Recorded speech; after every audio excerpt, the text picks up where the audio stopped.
Good morning, guys. So what we have here today is picking up with the East versus West Germany series. We have West German Bundeswehr military web gear. So this would have been late 80s, early 90s, West German. These here are how the stuff attaches. You would attach your pouches to these 4 holes. Plastic green clasps. So the belt itself has a nice thick clasp. And what we will do is take a look at how I have this one set up. Over here we have an early German G3 mag pouch I just happen to have laying here. That goes with the web gear that predates this web gear in this video. I have that as well. We'll take a look at that at a later day. So what we have here, first we have a mag pouch. It's for the G3. This is actually a 1997 issue. Has aluminum G3 mag. It has some kind of oil corrosion on it, but it's in great condition. I think that was just to preserve it, or I don't know exactly what that is on it, but it's in great condition otherwise. As we make our way to the back here, you'll see another pouch which has an aluminum canteen in it. And let's see the date on this. Here's the canteen, guys. The date on this is 95, so most of this stuff is probably post-Cold War. I believe it started being issued at the very end of the Cold War, but I could be wrong on that. Then we have the rucksack, but it's more like a butt pack because it attaches to the pouch. This says drum, it said 98. What do we have in here? A G3 cleaning kit. You know what? I don't remember what this is.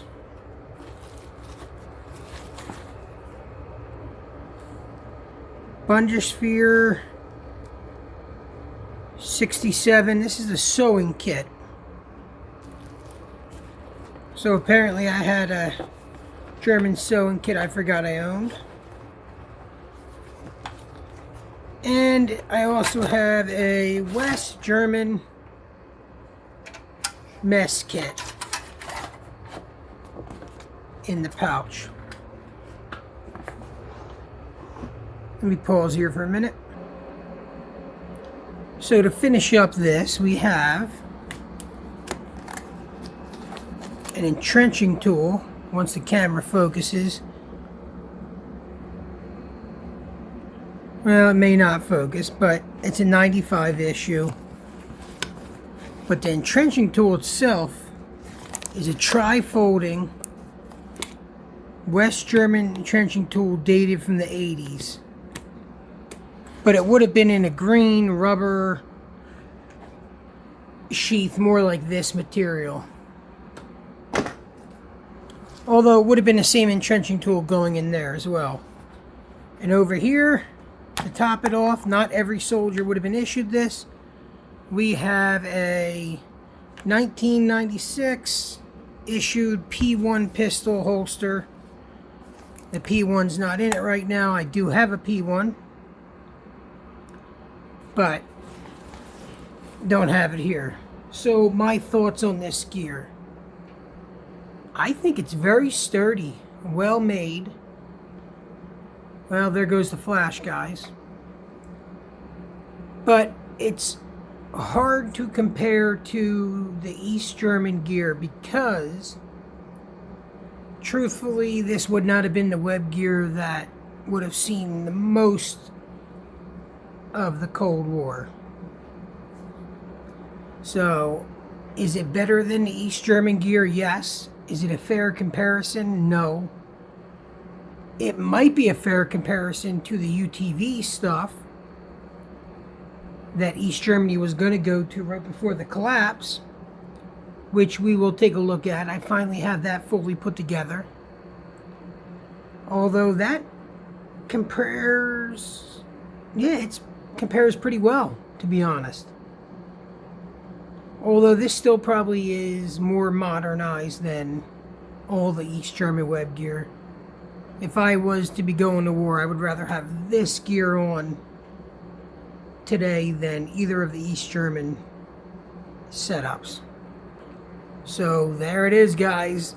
The West German Bundeswehr, or probably specifically just German Bundeswehr web gear, since most of the stuff here was issued post-unification. It's really should be called German, but I do believe this gear was used in the early 90s as well. So alright guys, until next time, I hope you enjoyed, and if you guys are considering picking up German web gear like this, I highly suggest it. It could easily be used for hiking, prepping, collecting, stuff like that. I'm considering wearing it while I shoot my G3 at the range. I'm sure I'll get some looks, but that would be I think fun and unique. Okay guys, till next time. Here's the earlier West German Bundeswehr Cold War setup. So as you can see, these are closer to the type of load-bearing suspenders World War II Germans would have used. You have a vinyl flimsy material that held single mag pouches. I believe that to be a 1977-ish. Actually, maybe a little bit later. You can see it holds one G3 mag perfectly. A little bit later in the issue, it would have been these rubber ones. Still would have been single mag pouches. You got very easy, tongue-tied today, guys. Very easy to adjust clasps that attach directly to the mag pouch, and then they make a loop here to go around the belt. I'll back out so you can see where that's going. Then you got a very basic, it's brass color now, but it looked like it had green paint on it. Over on this side, you would have had the other mag pouch. Now, where they would have carried this canteen, I don't know. I just happen to have it here. So you would have had soup cup, dish they would have eaten out of. You would have had a bigger cup here, and you have an aluminum canteen there. Now I just have it hooked on to a buckle there. I don't have any of the other tools attached. I do have an entrenching tool that would have gone with this setup here. It would have rode in the back here. I just don't have it here with me for the video. That's what would have been, well, my dummy's not really built the same as we are, but that would ride down a little bit lower. It wouldn't have been up in the back of your neck. And you would have had an entrenching tool riding on the kidneys there.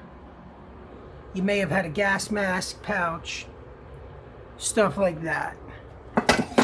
So what do I think of this setup?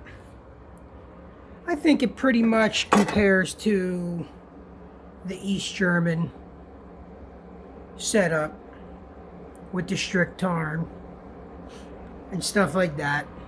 I think they would have been very comparable. I don't think either side would have been much more better suited or better armed, or basically I don't think either side would have had a lot better gear.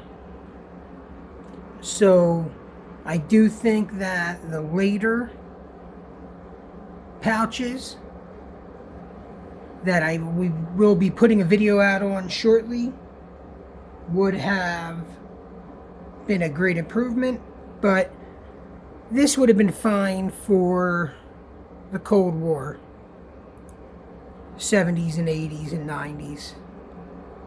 It would have compared very evenly, if not maybe a little bit better than the East German counterparts.